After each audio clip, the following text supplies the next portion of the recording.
Bonjour, donc dans cet exercice, dans cette vidéo, je vais corriger l'exercice 27.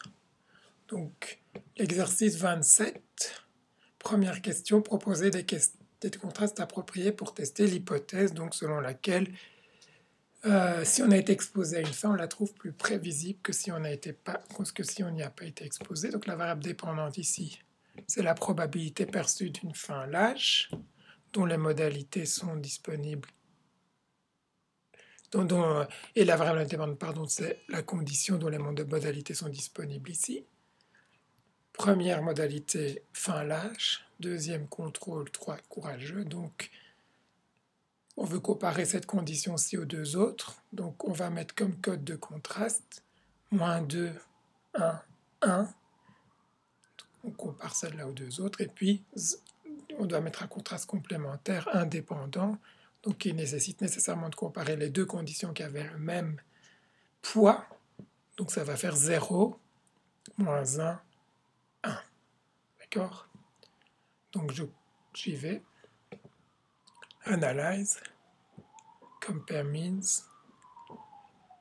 One way ANOVA. Variable dépendante, fin lâche. Variable indépendante, condition expérimentale.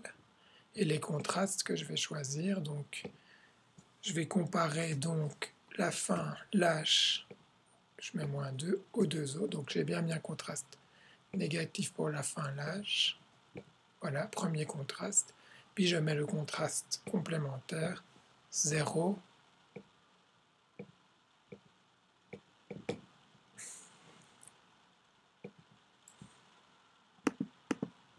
Qu'est-ce qui se passe? Voilà, 1 et -1. OK. Continue. OK. Qu'est-ce que je vois? Donc, il me redonne mes contrastes ici. Je vois que j'ai un effet de ma variable intersujet significatif. Puis je vois mes contrastes. Donc, cowardly est négatif, les deux autres sont positifs. Donc, je m'attends à ce que le résultat de la comparaison entre les deux soit négatif.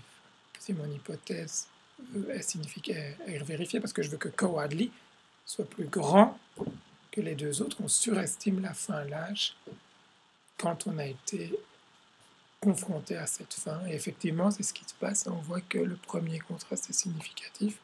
En revanche, il n'y a pas de différence entre contrôle et courageux, ce que montre le deuxième contraste. Alors je pourrais demander de voir les moyennes, ce que je vais faire ici.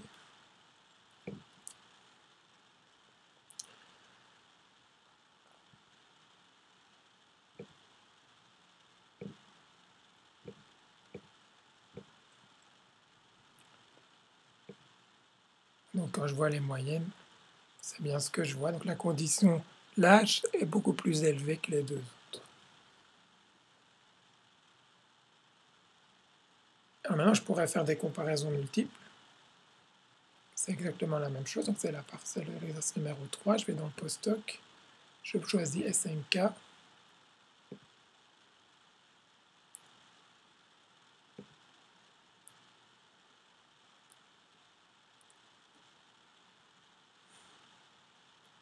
Et donc là, je vois exactement la même chose. En fait, ici, la condition lâche se détache des deux autres. Elle se trouve dans une colonne différente, donc elle se détache clairement des deux autres.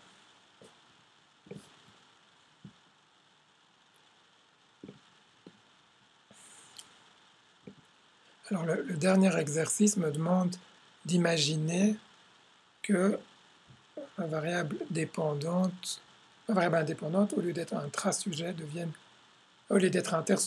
intrasujet. Pour faire ça, je crée un nouveau fichier de données.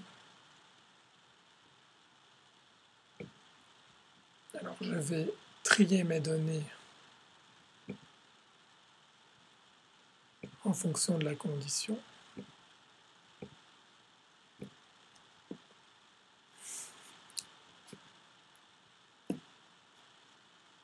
Voilà. Et je vais imaginer, en fait, de façon tout à fait artificielle, que, en fait, ces modalités, donc les mêmes sujets sont confrontés aux trois modalités. Donc ma variable dépendante, le premier sujet, donc ici on a tous ces sujets-là qui sont confrontés à la première modalité. En fait, je vais les copier dans mon nouveau fichier de données. Voilà, c'est la condition 1, hein. Donc je vais appeler ça condition 1. C'est la condition lâche en fait. Conde lâche. La fin lâche. Puis alors je prends tous ceux qui sont dans la condition 2. Hop. Je les copie. Je les mets dans mon nouveau fichier.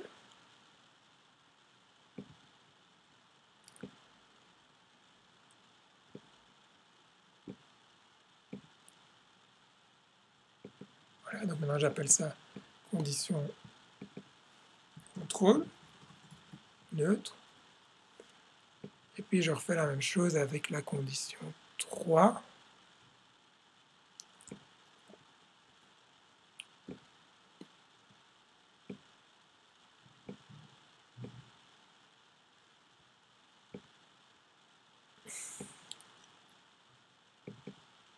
Qui est la condition courageuse. Voilà, donc maintenant j'ai mes trois conditions qui avant étaient en intersujet, et maintenant sont en intrasujet. Chaque sujet est exposé aux trois conditions.